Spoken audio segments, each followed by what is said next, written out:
और आइए अब हम आपको दिखाते हैं ईरान और अमेरिका के बीच युद्ध मुहाने पर खड़ा है। कभी भी किसी भी वक्त हमले शुरू हो सकते हैं और इन सब के बीच ईरान अपनी तैयारियों में पूरी शक्ति के साथ जुटा है। आज तक की टीम ईरान की राजधानी तेहरान में मौजूद है और एक वर्ल्ड एक्सक्लूसिव जानकारी हम आप तक पहुंचा रहे हैं।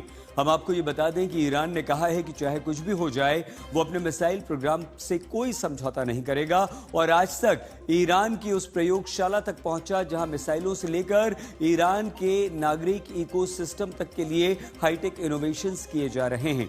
तो आइए हम आपको दिखाते हैं हमारी संवाददाता सुमित चौधरी की ये वर्ल्ड एक्सक्लूसिव रिपोर्ट।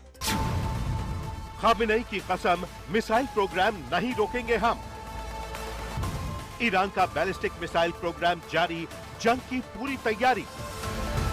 तेहरान के सबसे बड़े रिसर्च सेंटर में आज तक की दस्तक। कैसी है ईरान की प्रयोगशाला? World exclusive report. क्या है ईरान का अटैक प्लान? सीधे तेहरान से समझिए। इस्लामिक क्रांति की 47वीं सालगिरह के मौके पर खामेनेई ऐलान करते हैं कि ईरान अपने मिसाइल प्रोग्राम पर कोई समझौता नहीं करेगा। वो ईरानी बैलिस्टिक मिसाइलें जो इजराइल के साथ 12 दिन की जंग में नेतन्याहू के लिए काल बन गईं। आपको बता दें कि ईरान के पास मिडिल ईस्ट में बैलिस्टिक मिसाइलों का सबसे बड़ा भंडार है और जिन मिसाइलों पर ईरान गर्व करता है उन घातक मिसाइलों में सेजिल मिसाइल, रेंज 1500 से 2500 kilometre, Emad missile, range 1700 kilometre, Ghadr missile, range 2000 kilometre, Shahab missile, range 1300 kilometre, Khorramshahr missile, range 2000 kilometre, Hoveyzeh missile, range 1350 kilometre शामिल है। जब दुनिया महायुद्ध की धमकियों और ईरान पर कड़े प्रतिबंधों की बात कर रही है, तब ईरान के भीतर क्या चल रहा है? क्या ईरान की तकनीक युद्ध के इस दबाव में दम तोड़ रही है या फिर खामोशी से अपनी ताकत बढ़ा रही है? इन सवालों का जवाब देने के लिए आज तक की टीम इस समय ईरान की राजधानी तेहरान में मौजूद है। आज तक के रिपोर्टर सुमित चौधरी ईरान पहुंचे हैं।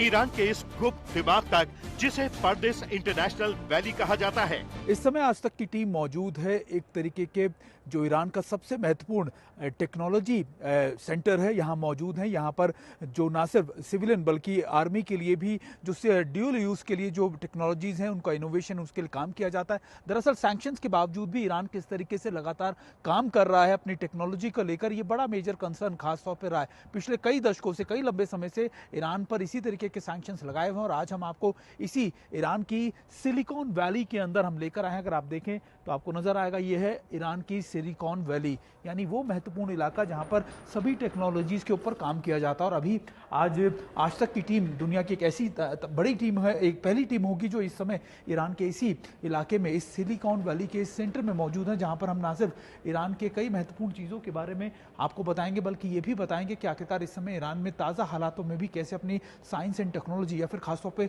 अपने तकनीक के ऊपर कैसे काम किया जा रहा है। और शायद ये भी कि आखिरकार इस समय जब सैंक्शंस लग रहे हैं तो कितनी तेजी से उनकी मिसाइल हो, उनकी जो दूसरी साजो सामान है उसके लिए भी ईरान कैसे तैयारियां कर रहा है।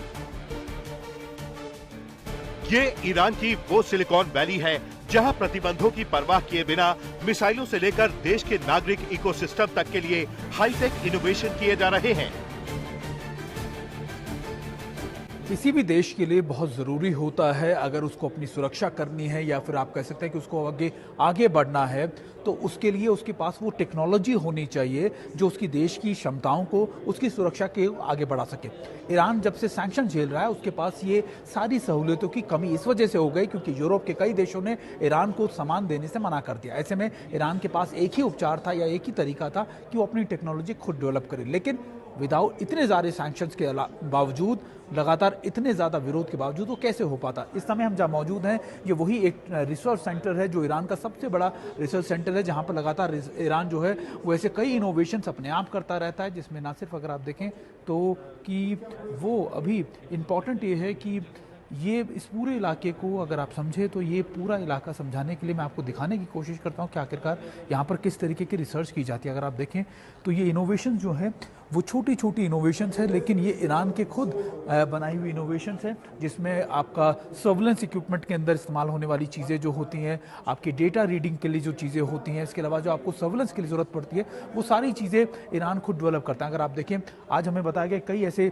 महत्वपूर्ण चीज़ें हैं जो यहाँ पर बनाया जाता है। एक छोटी सी मशीन जो बताई गई वो ये था, जब आप कोई भी बड़े आप कह सकते हैं इक्विपमेंट बनाते हैं, चाहे वो एयरक्राफ्ट बना रहे हो, चाहे वो टैंक बना रहे हो, तब उसको अक्सर जोड़ने के लिए जो मशीनों का इस्तेमाल किया जाता है, उन मशीनों के प्रेशर जो मशीन होते हैं उसके लिए भी बहुत ज़्यादा दिक्कत होती है, क्योंकि वो भी मशीन जो है बैन थी ईरान में। तो ऐसे में ईरान ने कुछ ऐसी मशीनें अपने आप डेवलप की हैं, और ये इसलिए भी अगर आप देखें तो आपको ये समझाने की मैं कोशिश कर रहा हूँ कि ये सारी चीज़ें वो इम्पोर्टेंट इक्विपमेंट है जो ईरान खुद डेवलप कर रहा है, ईरान खुद बना रहा है। और ये शायद इसीलिए भी क्योंकि ईरान के लिए अभी सारी चुनौतियां इसी बात को लेकर है कि वो आगे आने वाले वक्त में अपने आप कैसे आगे बढ़ सकेगा, क्योंकि लगातार सैंक्शन अमेरिका की तरफ से भी हैं, यूरोप के कई देशों की तरफ से भी है, और सिर्फ जो ईरान के पास जो सहयोग बसता है वो बसता है चीन का, कुछ सहयोग बसता है आप कह सकते हैं कि रूस का।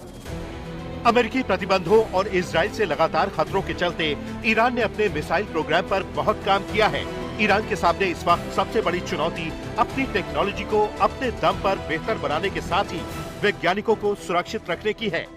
यही वजह है कि तेहरान के पर्दिस इंटरनेशनल वैली रिसर्च सेंटर की सुरक्षा बेहद सख्त है, लेकिन आज तक न केवल इसके भीतर तक गया, बल्कि यहाँ से आपके लिए एक्सक्लूसिव रिपोर्ट भी ला रहा है।